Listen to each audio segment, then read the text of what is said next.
This machine is made of a strong ABS type plastic, and you can get it in either 110 volt to 127 volts or 220 volts AC.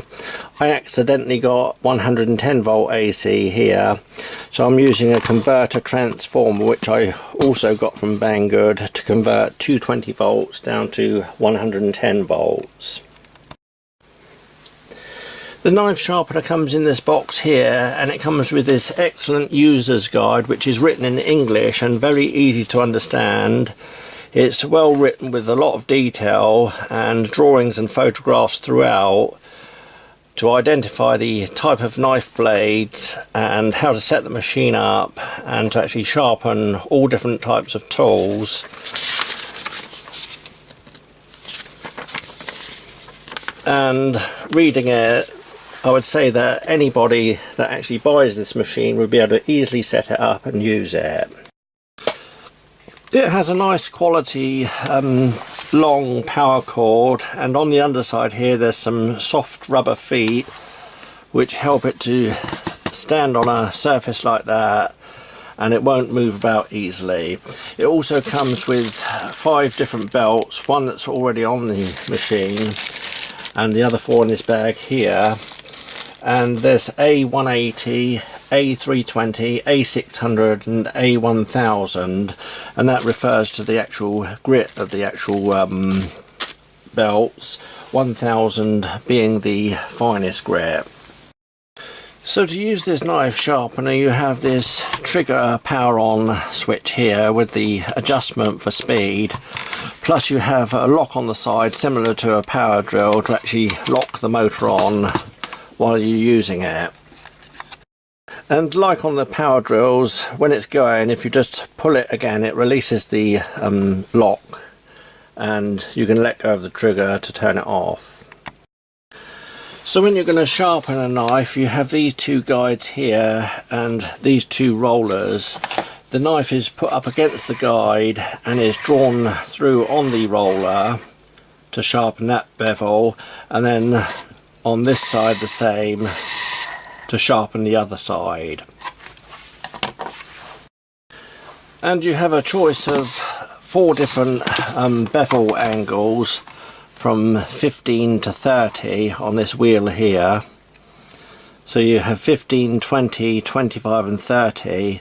When you turn that alters the guides to whatever angle you're going to set it at. And you can see that from this side here. It alters both sides at once so that they're exactly the same angle. And there are certain blades which you can actually use the rollers, and certain blades that you may not be able to use them.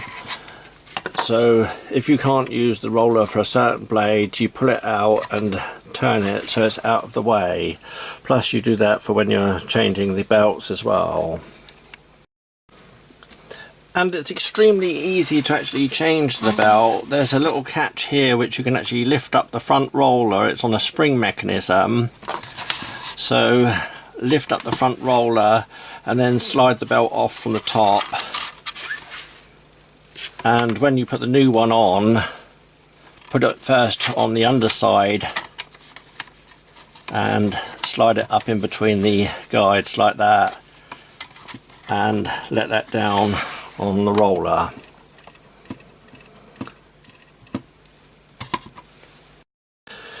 So that front roller with the spring mechanism is the actual load tension on that belt, and there's no need for any adjustment except for the tracking of the belt, and that's controlled by this lever here which you can slide into any position. That alters the main drive roller, the actual angle of it. You can see that moving when I position that lever. And when you actually start it up and alter that lever, it will position the belt and you put it into the best position until the belt runs central on the top roller. I'll just show you that in operation.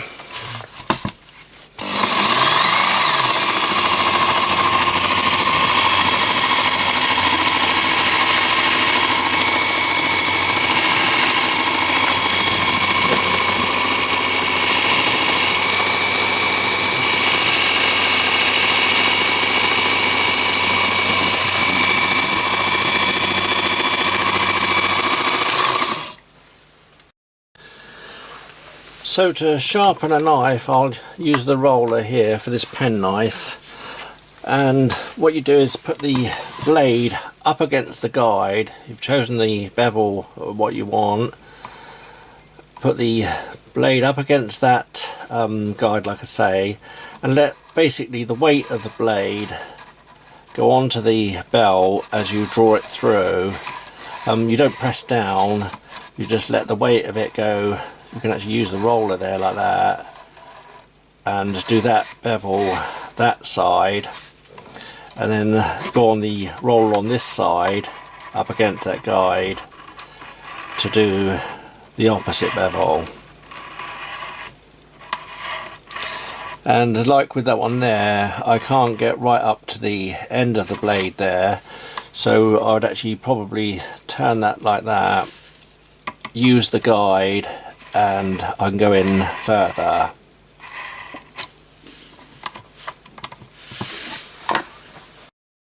And if you want to, you can actually do the bevel on the front freehand. I've seen people doing it like this.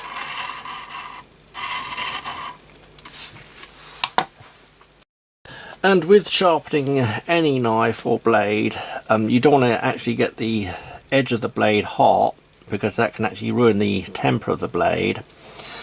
And this is one of the great things about this machine, is the variable speed. You can have it on a nice low speed and it won't actually get hot while you're sharpening it.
And that's done a lovely edge on that, and it's razor sharp.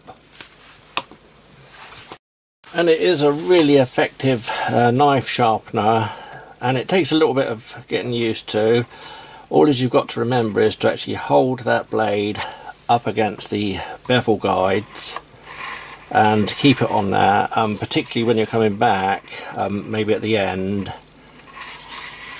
so that you don't actually tilt off of that bevel.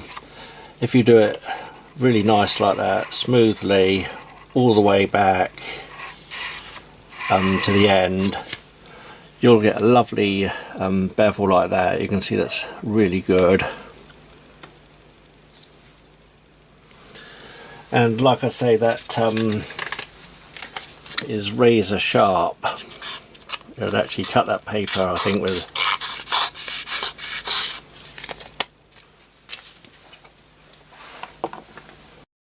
And if you're going to sharpen scissors, there's another bevel angle on the back here. So open out the scissors, and then you can actually rest it on that guide and go across like that.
They were quite blunt actually, but now they're razor sharp.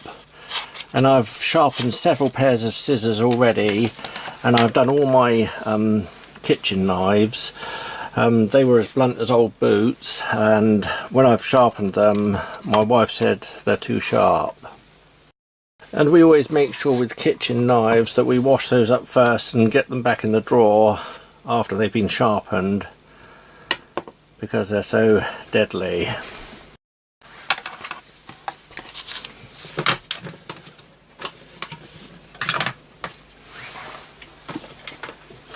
Another thing you can do with this tool is you have a lever here at the back, and you can actually press that lever in and turn it round to another preset position. I think there's several positions you can actually turn it to for doing different types of work, and I find it's a very good deburring tool or sanding tool on this lower side when it's set like that.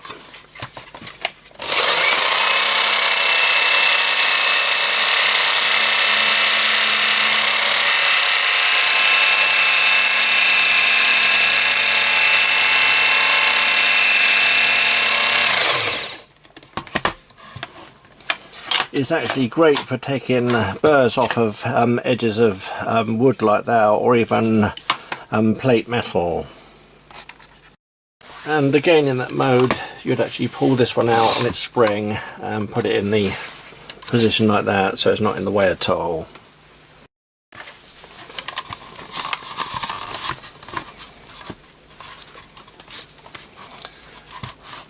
And using it in that position there would actually be great for doing small jobs on the top here.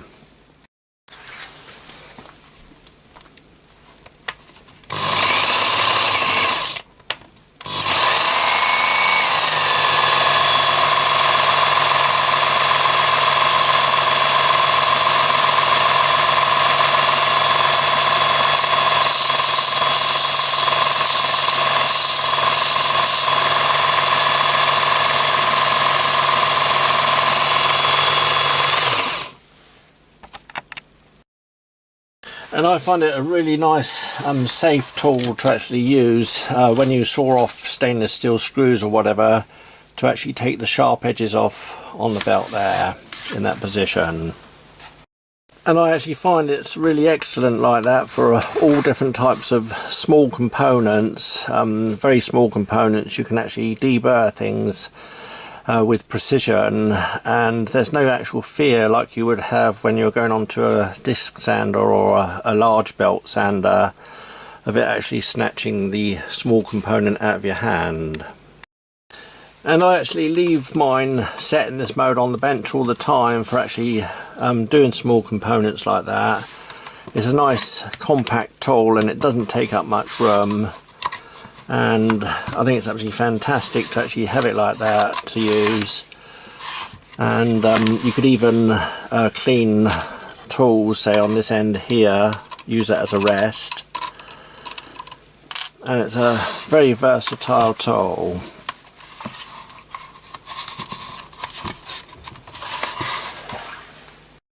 And when you actually look at the manual, like I said, and the Banggood listing, there's some great photographs of it on there, and it shows you all the different types of blades and tools it can do. It's very good value for money, and I'm really pleased with it.